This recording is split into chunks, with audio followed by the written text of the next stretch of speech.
haween jeclaaday hawliyo dhibaati jacaylkiisa ayuu sunuucabay waa dhacdo dhafii naadira ee ka dhacda gudaha Soomaaliya balse waxa sidaasi sameeyay Taqar oo ah wiil dhalinyaro ah oo ku nool magaalada Kurceel ayaa jacayl u qabay gabar lagu magacaabo Aamina uu cabay sun. Taqar oo ah wiil dhalinyaro ah oo aad u jeclaa gabar lagu magacaabo Aamino ayaa sun u cabay kadib tashwiish kala soo dhaxgalay jacaylkooda kadibna uu go'aansaday in uu sun cabo. 29 Maarso 2020 ayay ahayd markii uu Taqar cabay sunta gabar uu jecel yahay darteed maadaama uu dareemay xilligaasi kala fogaansho iyo in aysan dhinaciisa ahayn isagoo galay isbitaal si naftiisa loo tabiibo. alla xanuun badana jacaylku markuu garab keligaaga noqdo aad buu u xanuun badan yahay jacaylku markuu hal garab kugu noqdo.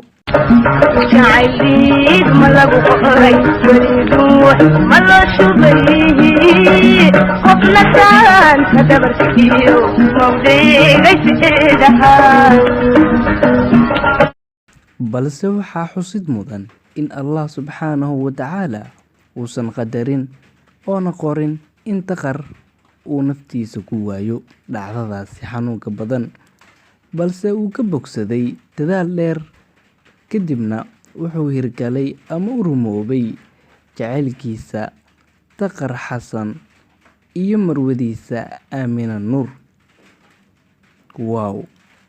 Soomaalidu waxay inta badan ku mahmaadaa jacayl calaf baa gabayn balse maamaha kale ayaa dibadaal oo dhahaysa dadaalaa waa uu gaaraa. halacsaday haqiriyo halashay halistii wadnaha halkay qoontaan hayaaye hareerna u liici waaye